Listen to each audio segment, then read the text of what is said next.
what happens is we become victims to our environment because we are allowing the external world. So we come to work, we're stuck in traffic, and your colleague says to you, you know, what's up? And you say, oh, I'm having a bad day. And they ask you why you're having a bad day. And you can say, oh, well, I was stuck in traffic, I saw the news. And what we're saying is something external outside of us is having power over how we think and how we feel. Hi, I'm Donna. And I'm Di. We are the Double Ds and welcome to the Discovery Diaries. We acknowledge the Whadjuk people of the Noongar Nation as the traditional custodians of the land on which we are recording this podcast. We pay our respects to the elders past and present and acknowledge their spiritual connection to family and storytelling. Today's podcast is with Dr Vish Ramakonar, and she has been on our podcast before on episode 13 where she shared her personal story. She's got an amazing CV. She is a university professor at Edith Cowan University. She also has her own consultancy called Neurochange Solutions, and that's what she's going to be speaking about today with us. And she's got a PhD in engineering and telecommunications and an incredible CV.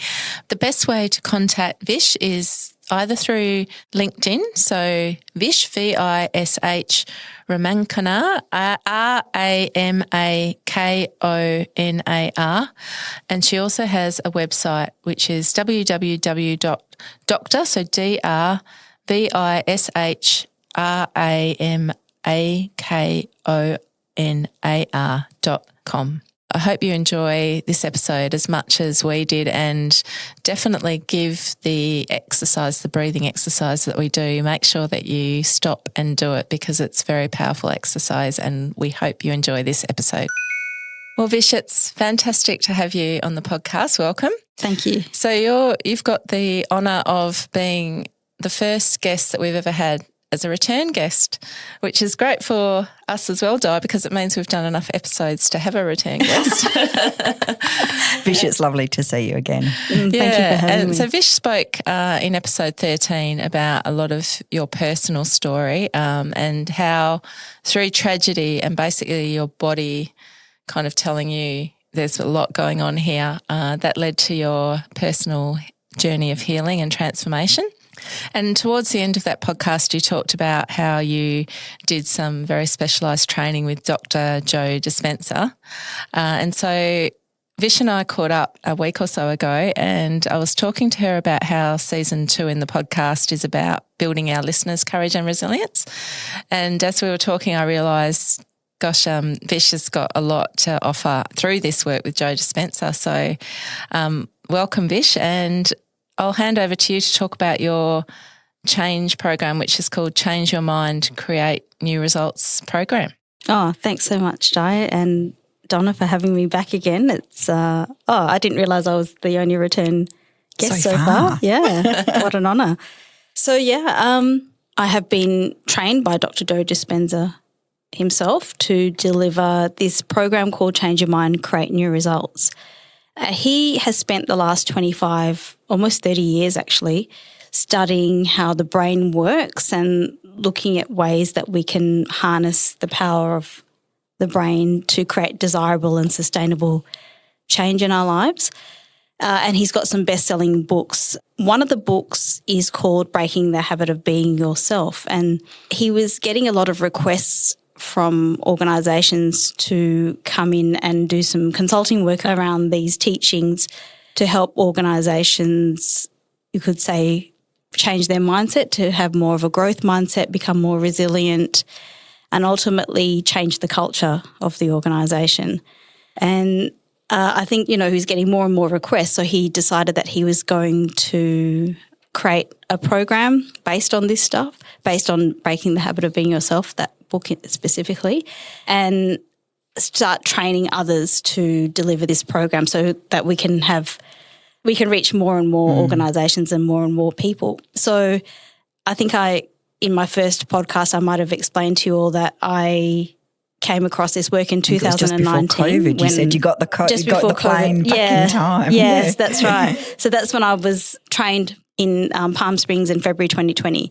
And I came back and went through the certification process, and I started training people. For the past 5 years, I've been running public courses for people from all industries, all walks of life. I've trained doctors, lawyers, engineers, performing arts people, you name it. I've trained nurses, and it's very, very humbling. I've even recently trained an Indigenous community in this work, because the main premise of what the program covers is we teach 2 models and 4 tools to help people have, I guess you could say, something in their toolkit that can help them become more resilient, to move through challenging situations and look at them as more as opportunities for growth. And it can help them through creating some kind of desirable change in themselves. Now, why do we say creating change? Ultimately, when we're perhaps not as happy in our life as we'd like to be, or we're facing a challenging situation, it's often that it's not the external circumstance that we can change. Often we may not have control over that. So what can we do? Can we still empower ourselves to navigate that challenging situation with more grace and more resilience and more courage, as what the theme is of your podcast? And so this program provides tools for people to do that. So instead of looking at a challenge and feeling defeated or feeling helpless that they can't do anything about it, we give them tools to change their mindset, to start looking at a problem as more as an opportunity. And so it comes from basically neuroscience. It's based on neuroscience. And one of the things we tell people is that one part of the brain, which is called the neocortex, it might look like the walnut with the folds and the valleys. Our brain is actually an archive of the past. It's a reflection of everything that we've learned and experienced up until this point. And every person that we've interacted with, every object that we've had some kind of exchange with, every time and every place has been etched, is now stored here in the form of neurological networks. So you may have a neural network for your partner, for the place that you sit at work, for this podcast room, for your car, for your coffee mug, for your Monday morning meetings. Anything, as I said, that you've experienced in the past will be stored up here as a memory. But because we've experienced it, we also have an associated emotion connected to that person or object or thing or various places at various times. And so what happens is when we get up in the morning, our senses plug us into the environment. The environment's made up of people and objects and things at various times and places. And so as we go about our day, often we go through a very routine set of actions and behaviours. And we go to the same places and we see the same people and we do the same thing at the exact same time. What happens is that the environment starts, because we have an associated emotion with things, it starts to influence how we think and how we feel. For example, if I was to think about my boss, I'm just giving an example, it's a fictitious example, I might feel fear because the last interaction I had with them was that they were maybe, giving me feedback about something. And so now when I see my boss, my body starts to automatically feel the fear. And so what happens is we become victims to our environment because we are allowing the external world. So we come to work, we're stuck in traffic, and your colleague says to you, what's up? And you say, I'm having a bad day. And they ask you why you're having a bad day. And you can say, oh, well, I was stuck in traffic, I saw the news. And what we're saying is something external outside of us is having power over how we think and how we feel. So the whole premise of this course is to start looking at that and changing that. So we say that your personality creates your personal reality, and your personality is made up of how you think, how you act, and how you feel. So 2 people in the same office can be sitting next to one another, experiencing completely different personal realities based on how they are thinking, how they are acting, and how they are feeling. And so what we're trying to say here is that if we wanted to make a change, if we wanted to actually start creating a different personal reality, we actually need to change. So Vish, am I right in thinking that it's almost, rather than the environment, it's our memory of the meaning that we make of that environment. Yeah. So individual memories can be completely different, but then when we show up in that environment, our experience of what we do with that and how we experience change is impacted. Yeah, and it's usually based on a past experience. Yeah. I heard an example of something like this where there were two people who'd been in a war and they both experienced a similar incident where one of their closest friends unfortunately got killed in action, and one person sort of said that was the most traumatic thing I've ever been through and life's not worth living. It's just so horrible what's happened. And then another person saw that as being the most meaningful thing that had happened, because he just was like, you don't know what's going to happen in life, and so therefore life is such a gift and you've got to make the most of life, and you can't waste any time. So that would that be an example of how a similar incident you could attach very different meaning to it? That's right, yeah. And so those two people would have very different emotions connected to the thoughts. And so it's all connected, where we say that whenever you have a thought, your body makes a chemical to make you feel the way that you are thinking. So if we are, for example, thinking unhappy thoughts, our body is making chemicals that make us feel unhappy. It's like a chemical cocktail. Unknowingly, what happens though over time is when we are experiencing emotions created by the hormones of stress, so things like judgment, frustration, anger, guilt, fear, what happens is that those chemicals, especially created by the hormones of stress, are highly addictive. It's like you get a shot of adrenaline, like you've had a shot of coffee, and it kind of wakes you up, and then you pay attention to what's causing you to feel that way. And what happens is over time, unknowingly, and it's very unconscious, we start to get addicted to that rush of adrenaline, and unknowingly we start to seek out those situations or similar things that can actually give us that same chemical hit. So we might say, oh, it's my colleague's fault that, that I feel frustrated, for example. But take that colleague away and put another one in, you're not getting the fix of that adrenaline rush of a feeling that frustration. What do you think is going to happen? Seek it out. You're going to seek it out because you unconsciously need that rush of adrenaline. So when people start to become conscious of this, then they realise, oh my goodness, I can't believe that I have been doing this all these years. And this is something that I could really resonate with, because I realised that was what I was doing in the past. And the other thing we tell people is that 95% of who we are by the time we're 35 years old is a set of unconscious programs or subconscious programs. So we're a set of memorised emotions, unconscious emotional reactions, automatic habits, and hardwired beliefs and perceptions that function just like a computer program. And so what happens is we might want to make a change in ourselves. The 5% of our conscious mind wants to make a change, but it's going against this 95% subconscious, which is usually stored in our body. And so can you see why it's so hard if we want to change, to make a change? So Vish, could an example be if you you end up in an abusive relationship and you're determined not to, but then you tend to keep going back to the same types of people? Yeah. So if you're unconscious to that whole process, you may not realise that that's exactly what you're doing. So part of what we teach is also to make people conscious of the unconscious, become aware, which means they're going to activate their frontal lobe. And so the frontal lobe is the part of our brain that can allow us to observe ourselves. And what happens over time is if we're unconscious to the process of, like, say, an event happens in our life, the stronger the emotional reaction you have to that event, the more you narrow your focus, your brain takes a snapshot and stores it as a long-term memory. And the more traumatic the event, the more you've etched it. So unknowingly what happens is, because of survival, we go back to thinking about that event.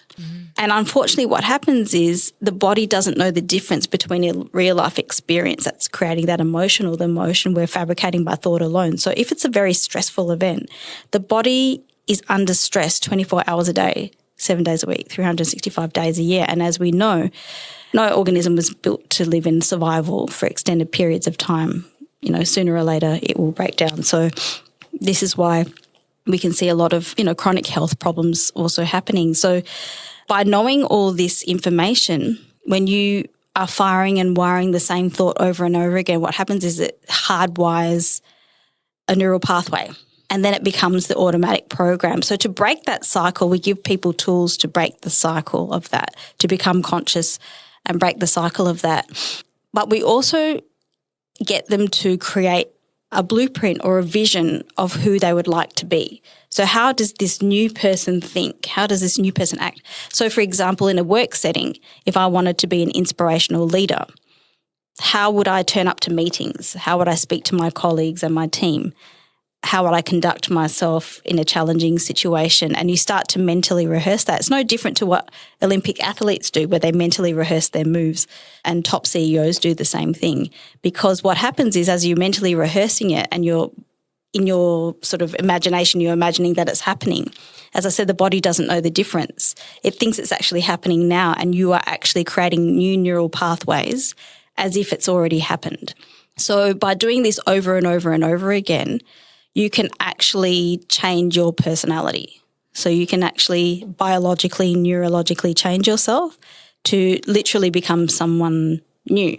And understanding what's happening in your brain, understanding what's happening in your body, I think gives people the understanding that can make it more tangible. Mm-hmm. This podcast is brought to you by my weekly newsletter, which is Donna's Balcony Views newsletter. This is a short weekly free newsletter that I write with the theme of building resilience and improving well-being. It contains 2 things I've experienced, 2 things I've learnt from others, such as speakers, podcasts, books or articles, and a personal story from someone else about what they do for their resilience or their well-being. What I love about your newsletter, Donna, is it's really bite-sized and it's extremely easy to read. In a couple of minutes, I've got some great resources and some little tips that I might try. And I read it this morning again, and it just gave me some idea of what I could focus on, some morning questions and some evening questions, and I'm really enjoying it. If you would like to sign up for my weekly newsletter, my free weekly newsletter, go to my personal website, which is www.donnasbalconyviews.com.au, or on Instagram at Donna's Balcony Views. Are you able to share any of the tools with us? Yeah, so one of the tools we teach it's a breathing tool. It was sort of created by an institute called the Heart Math Institute, and they've done a lot of work with first responders, US Navy SEALs, the military. They work a lot with them because those people have to go into very stressful situations and be able to think very clearly. And so the premise of this breathing tool, and they've done a lot of research in this area, there's a lot of peer-reviewed articles in this, where this breathing tool works on the heart. So it's called heart-focused breathing. And what happens is, what they realised is when we're feeling very emotional, activated, driven by hormones of stress triggered. When we're feeling frustration and overwhelm and anger and those types of things, the heart beats in a very erratic way, what we call incoherent way. And they've known this since the 1800s, that the heart actually sends signals to the brain. And so what happens is, if you're feeling an erratic feeling, that erratic signal is going to your brain, and then your brain becomes incoherent. And you're not able to think clearly, you're not able to solve a problem, you're not able to face a challenging situation. So that's what we call cortical inhibition. So to overcome that, we teach them this tool, and I did a talk for the Engineers Australia, and they had about 130 engineers there, and we all did this tool together because it actually helps to put you into a brainwave state called alpha brainwave state, which is the creative state. And engineers often have to face challenging situations. They have to solve wicked problems. And so it helps to put them in a state where they can start to think of creative solutions. Is it something that we can do on the podcast that you can I can walk you through an example, yeah. I think that'd be great. Yeah. So as I'll explain to you, what will happen is when you start to use this breathing tool, your heart starts to beat in a more coherent fashion, which means a more coherent signal is going to the brain, and then the brain starts to work better. And the more you practice it, the more you will create this state of being called coherence, where all your functions in the body start to come back into balance. So it's a very good tool to use when you feel like, your wheels are spinning or you feel overwhelmed, you can't find a solution to a problem. I was just talking to someone yesterday about exactly this. He was very, very angry about a particular thing going on, and he said it's just so all-consuming. He couldn't focus on anything creative. So it would be very helpful for him and many other people to find out what exactly do you do if you're feeling like that. Exactly. And in a corporate setting, I tell people, for example, project managers or people involved in change, they're going to come up against, for example, resistance. They're going to come up against tight deadlines. Curveballs can come at you at any time.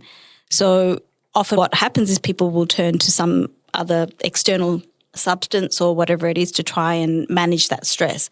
However, sometimes those things are maybe not as healthy for our body as we'd like it to be. So this is something that can be used as an alternative.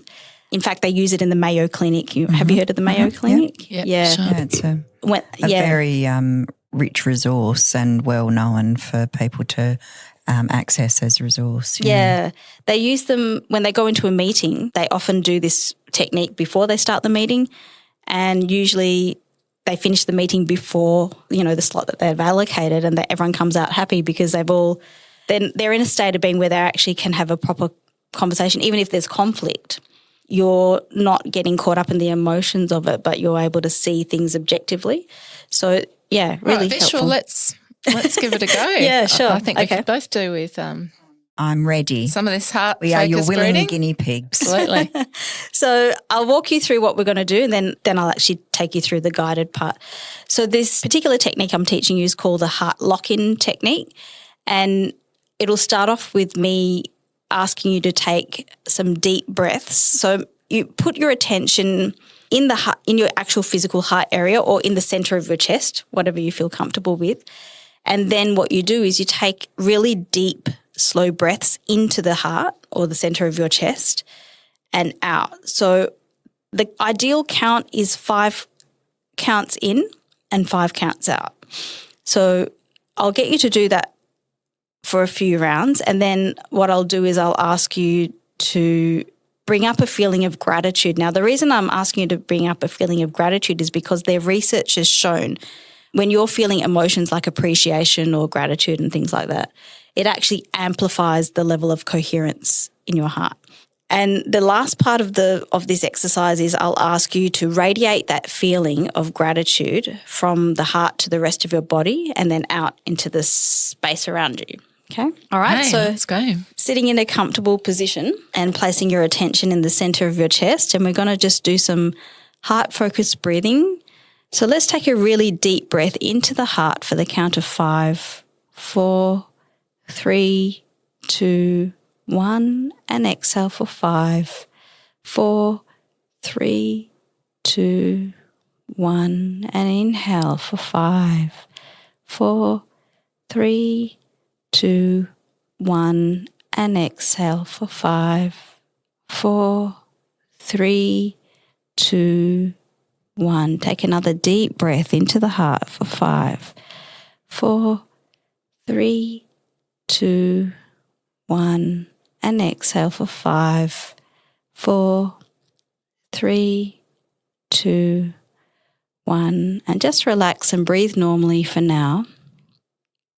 And now I'm going to ask you to bring up that feeling of gratitude or appreciation.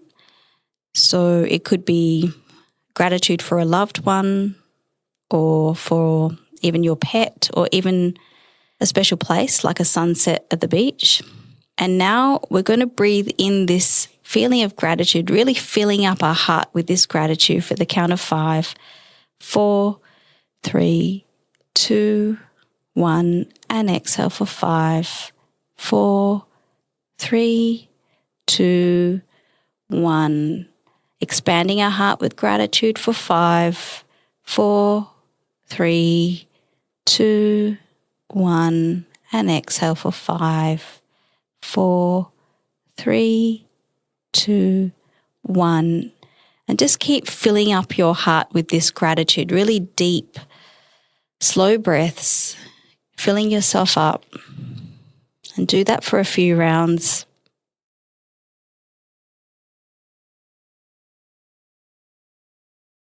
And now take your last breath in of gratitude and breathe out. And now just relax and breathe normally. And from this space, I'd like you to radiate that feeling of gratitude from your heart to the rest of your body and then out into the space around you. So radiating out this feeling of gratitude. You're so full of this gratitude, you can now give it out. And rest in this feeling of gratitude and feel grateful for this moment, but most of all, feel grateful for being you. And when you're ready, you can slowly open your eyes, come back to the room. Would anyone like to share what you were experiencing? Oh, I feel fantastic. So Donna and I both, now that I've opened my eyes, we both decided to put our hands on our hearts. Yeah. And I think when I've done breathing exercises like that, that really helps to really focus where you want to put your attention, just putting your hand on that place. So that was interesting. And even taking my hand away, I can still feel that slight pressure on my heart, which stays, with me somatically as I then can talk. And it's so true that when you're thinking about something to be grateful for, you can't feel fear or overwhelm or anger, and I can see why that is such an integral part to the exercise. That's right. So imagine you're faced with a stressful situation at work. You can't think your way out, or you can't think your way into coherence, and you can't sometimes think your way out to find a solution at that when you're in that what we call high beta brainwave state. So that's when your brainwaves move up into this really high beta brainwave state, and your brain starts firing very incoherently, and your attention goes from this person to that object, to that thing, to this meeting. And it just, I'm sure we've all felt that before, that you can't really think straight. So this is the perfect time to do this exercise, because you're dropping out of the thinking neocortex and putting your attention on the heart, and now bringing it back here.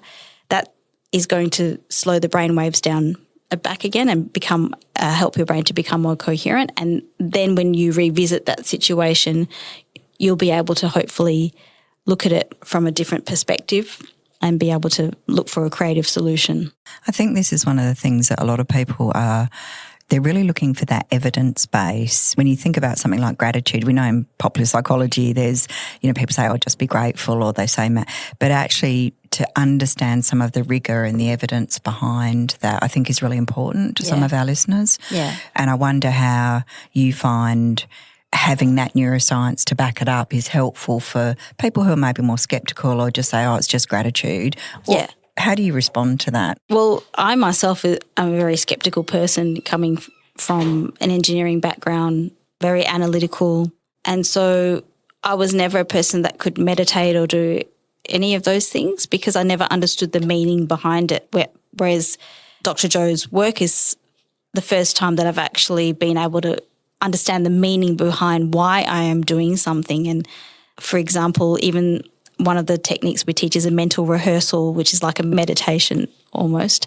But the purpose is to slow your brain waves down enough to go from the high beta into low beta, but then eventually going into what we call alpha and theta waves, because then you're bypassing that analytical mind and going into the subconscious mind where all those hardwired beliefs and attitudes are. And that's how we can really change ourselves, by getting into that. So when I understood why I'm doing this mental rehearsal or meditation, it's because I actually want to mentally rehearse while I'm in the subconscious mind who I really want to be, creating new neural pathways to become that person and creating new chemicals in my body, teaching my body what it feels like to be that new person. So I hope everyone listening, people listening, if you're listening, give that exercise a go that we just did. Yeah. It's very powerful. Yeah, exactly.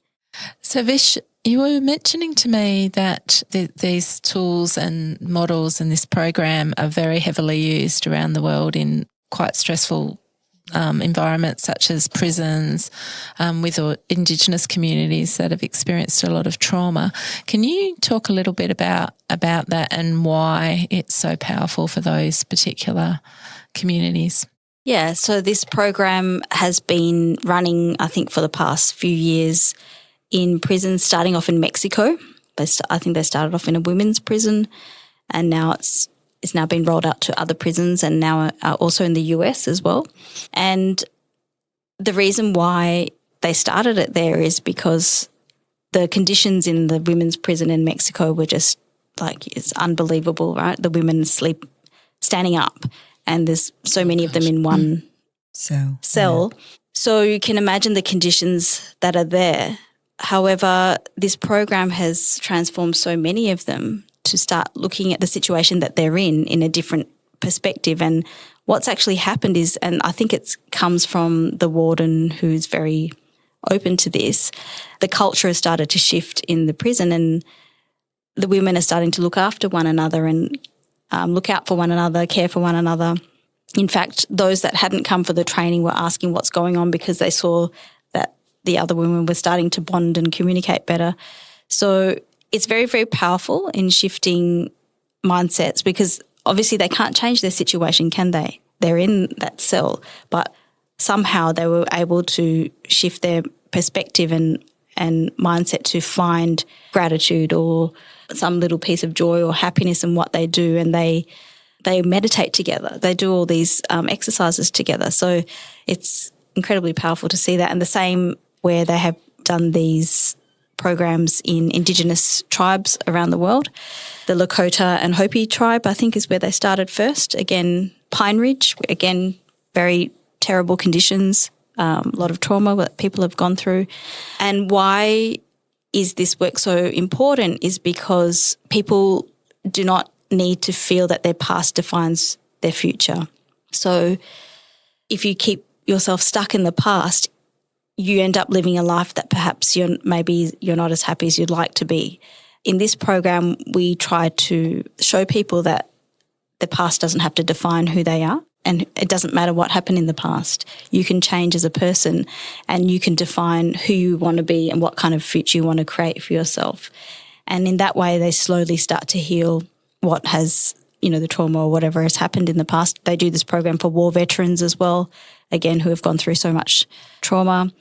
And so I've been privileged to run my first program for an Indigenous community here in Perth, and hopefully that's the start of many more to come for that. But I'm also obviously still delivering it for corporate organisations as well, because it can have tremendous benefit there as well. And Vish, you started with the example of change and how as human beings we struggle with change. And I'm just thinking of a really practical example like, we have to move desks and how attached people get to desks at a workplace. So, yes, I really recognise those really traumatic events that it also has useful, and profound effects by the sound of it. But if someone's just in a workplace where there's some of those things that seem quite innocuous and yet have massive impacts for people, how have you seen some of these tools actually support things like moving desks? Yeah. Well, as I mentioned, every object that we've interacted with and people and things like that make up our environment. So we have a neurological network with it, and therefore a feeling or an emotion connected to it. And that is part of the reason why we get so attached, and that even moving a desk can feel like it's a huge trauma for us, because it's now creating discomfort. And as human beings, we change, I think in the past would have meant danger, survival, because it's unknown. So whenever there's an unknown, people start to feel anxious because they can't anticipate what's going to happen next. So this is where the program sort of starts to get people to notice that they're feeling this anxiety around this situation, they're having these thoughts around this situation. Okay, is there another way that we can look at this? Can we look at this as an opportunity? Moving desks, I'm going to move to a new place. It's going to be exciting. I'm going to maybe be meeting new people because I'm sitting with new people, and perhaps the conditions are going to be even better. I'm just giving some examples of how people can start to look at it, because being stuck and feeling miserable about a desk, it's not harming anyone else. It's only affecting ourselves. So I guess we have to ask ourselves, do we want to continue to feel this way, or do we want to feel empowered to actually make a change and make a choice about how we want to feel? And so even with AI, there's so much anxiety around that. People are not sure what it's going to mean for them, a lot of fear. So again, can we look at AI more as an opportunity and work with it to actually help us in what we do, as opposed to feeling like we're in competition with us? Because obviously AI is never going to replace emotional intelligence, resilience, critical thinking. Yeah, all of those things. We still need human beings for that. And, you know, I teach this unit at ECU where we talk about work and career, and we're talking about, you know, what employers are looking for, and the qualities that they're looking for nowadays are these human traits, which is emotional intelligence, resilience, adaptability, communication. So, and this program is perfect for that, to teach people to do that. But these are not qualities that AI can give us. So they know that they can always teach people technical skills, but having these innate human skills is very desirable for employers nowadays. So anyone listening, and us as well, the next time we have a kind of negative thought or something uncertain happens in our life, we can give this a go and think about it. Or, you know, how can I change my thinking? Yeah. And be aware of it. It's not about positive thinking in the sense, sometimes that can shift to what we call toxic positivity, where we think we have to be, but we're not honouring our feelings. Yes. So when you have an emotion to an event, that's a part of being human. Yeah. Right? Those chemicals actually last in your body. Can you guess how long when you have a reaction to something? I think it's 90 seconds. Yeah. 90 seconds to 2 minutes. Yeah. So, you know, like children will, you know, often chuck a tantrum, but the next minute they're out running again because they've kind of just felt the emotion and then just let it go. So we don't want people to feel like they have to suppress their emotions. No, feel it. But ask yourself, it's not bad that you react. The question is, how long do you want to react? Yes. Because if you allow those emotions to linger for hours or days, it becomes a mood. Yes. And then if it goes on for weeks or months, it becomes your temperament. And then for years, it becomes your personality trait. That's another thing that we teach as well. That's what we call the refractory period of chemicals. So it's a choice that we all can make. Yeah. Well, Vish, it's great to have one really sort of concrete tool for our listeners to go away with, and to hear some of the ways that you approach, you know, how to, it is rewiring, reprogramming the brain, but also what I hear it doing is not dismissing our emotions, it's including them. Yeah, exactly. Yeah. Well, thank you so much for coming along, and I've learnt something very helpful as well. And in the show notes, we'll put how to get into contact with Joe Dispenza's work and you as well, if people are interested in doing the program. But I think it's great that we've shared a couple of the tools and ways of thinking. Yeah, exactly. And I actually have a course coming up in September. So if anyone's interested, they can reach out to me on my website. Yeah. Thanks so much, Vish. Great to see you. Thank you. Well, Di, speaking to Vish, it reminded me of our seasons in the podcast, because she shared her personal story of courage and resilience, and through getting through that and everything that she's learnt and gone through, she's now helping others build their courage and resilience in her life. So it's quite an inspirational story. It is, isn't it? And I love how that she's using the evidence-based stuff that has been tried and tested in, you know, prison work and Indigenous communities, and the fact that West Australians could now be benefiting from that, I think is pretty exciting. Yeah, I'm going to go home and practice that breathing technique. We hope you've loved today's episode. We always enjoy bringing these to you. We'd love to grow the podcast, and one of the ways that we can do that is to ask you to like us, to follow us, to give us a review, but also just to share it with your friends and family.